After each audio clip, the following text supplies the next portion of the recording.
আমি কিন্তু বিয়ের আগে একদমই চা খাইতাম না। হ্যাঁ, মাঝে মধ্যে মার কাপের থেকে একটু বিস্কুট ভিজায় খাইতাম, আর নাইলে মা যদি কাপ চা খায় একটু রেখা দিত শেষে দিয়ে তখন খাইতাম, তাও খুব মাঝে মধ্যে, সব সময় না। বিয়ের পরে যখন আমি চা খাইতাম না, সবাই আমার দীক্ষা জানি কেউ এরকম ভাবে চায়া থাকতো, সবাই একটু অপছন্দই করতো, আমি বুঝতাম, কিন্তু আমার তো অভ্যাস আসতো না। তবুও মানুষের মুখের দিকে চায় মাঝে মধ্যে একটু কাপে চা লইতাম।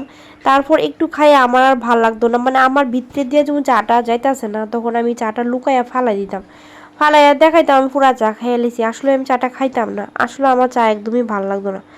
এরপরে বছরের বছর যাইতে যাইতে তখন আর কি করুম, টিফিন খাওয়ানোর মতো তো কিচ্ছু পাইতাম না। চা ছাড়া চা খাইলে তো চার সাথে একটা বিস্কিট ভিজায় খাওয়া যায়, বা একটু মুড়িও খাওয়া যায়, খালি তো আর বিস্কিটও খাওয়া যায় না। আমি আবার খালি বিস্কিট খাইতে পারি না। হ্যাঁ, খাইতে পারি যদি কোনো টেস্টি বিস্কুট হয়। ব্রিটানিয়া বিস্কুট কি আর খালি খাওয়া যায়, বা মুড়ি কি আর খালি খাওয়া যায়, তার সাথে একটু চানাচুর হলে দেখবা খালিও খাওয়া যায়, কিন্তু খালি মুড়ি খাওয়া যায় না। তো কি করুম, তার লিগে একটু খাওয়ার লিগে একটু চা লইতাম। এইসব খাইতে খাইতে অভ্যাস হয়ে গেছে গা, মানে তারপরে একটু চা নিয়েই কি করুম, টিফিন খাওয়ার লিগে খাইতে খাইতে এখন একটু অভ্যাস হয়েছে মোটামুটি। তবে সেরকম না, সেরকম চা খুন না আমি, একটু একটু খাই। আর আজকে দেশ শাকটি দেখো এত ফ্রেশ, মানে এটি 2 দিন আগে আনছিল, আজকে এটি ফ্রিজের থেকে বাইক করে রান্না করতেছি, এত টাটকা মনে হইতেছে এখন আমি মানে ক্ষেত থেকে তুলে আনছি, এইরকম টাটকা পাতারি। এত টাটকা দেখি শাক মনে হয় মেয়ের আগে দেখছি না, সত্যি কথা বলতে। এখন আমি এগুলি কাইটটা লাইতাছি, কারণ ডেকি শাক আমি বাঁচি, ডেকি শাক ভালো করে না বাঁচলে আমার ভয় লাগে, অনেক ফুক যদি থাকে, কারণ ছোটোবেলায় এত বড় বড় ফুক, আগের ফুকের সংস্পর্শে আইসি আমি বড় বড় রান্না করার সময়।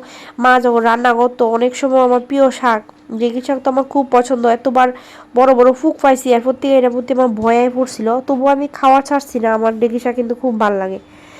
তো এই এখন আমি নিজের মতো কইরা পছন্দ কইরা একদম ভালো করে জলের মধ্যে আমি ধুয়ে এসে রান্না করি, তো ভয় না আমার কাটটা গেছে। কেউ যদি ডেকি শাক ধুইয়া দেয় তারপর আমি রান্না করলে ঠিকই খাইতে ভয় লাগে, আর একটু ঘেন্না ঘেন্নাও লাগে। তো রান্নার আয়োজন রেডি করে আমি কিন্তু গেছি স্নান করতে, আর স্নান টান কইরা বাইরে হঠাৎ করে বৃষ্টি শুরু হয়ে গেছে গা। তো ছাতি লুই ফুল পাড়তাছি, কি করুম, ছাতি না লইলে আবার মাথার বৃষ্টি পড়লে আমার মাথা আবার যন্ত্রণা করে, তো তার লেগে ছাতি লুই কিন্তু আমি ফুল তুলতাছি। আর বৃষ্টি পড়াতে ফুল যেমন টাটকা হয়ে গেছে আরো বেশি, মানে মেঘলা দিনে ফুল আরও টাটকা হয়ে থাকে বেশি। তবে আজকে তুলনামূলক ফুল কম ওই পাইছি আমি। আর এখন ফুল তোলা হয়ে গেছে গা, ফুল তোলা এখন পূজাটা দিয়ালাম যত তাড়াতাড়ি, আজকে তাড়াতাড়ি মোটামুটি একটু সারছি আমি, 12টা বাজে হয়তো এখন। তো এটা হচ্ছে বিকালবেলা মানে ভিডিও, আমি মাঝখানে কিন্তু আর ভিডিও করছি না, কারণ বৃষ্টি পড়তেছিল, পুজো টুজা দিয়ে আমার একটু টায়ার্ড লাগতেছিল, আমি ভাত খেয়ে ঘুমাই রইছিলাম। তো ঘুমের থেকে উঠতে সেটা বিকাল, ওয়েদারটা দেখি বেশ পরিষ্কার, কিন্তু বারান্দার অবস্থা খুবই খারাপ, মানে আরও যে কতদিন কাটাইতে হইব, যতদিন পর্যন্ত এই বাসটি না খুলবো ততদিন পর্যন্ত বারান্দাটা পরিষ্কার করা যাইতো না। খুবই বাজে লাগতেছে দেখতে, কিন্তু কিছু করার নাই, এরকমভাবেই থাকতে হইব। দেখো কি অবস্থা বাইরে জায়গাটা, এই দেখো, তোমরাই বলো।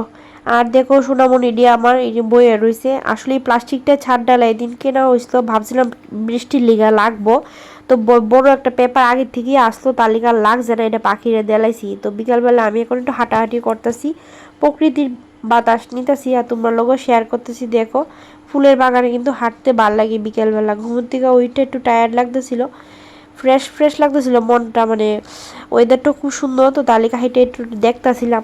তোমরা লোক একটু শেয়ার করলাম, কেমন লাগলো ব্লগটা বন্ধুরা আজকে জানাইও কমেন্টে। টাটা।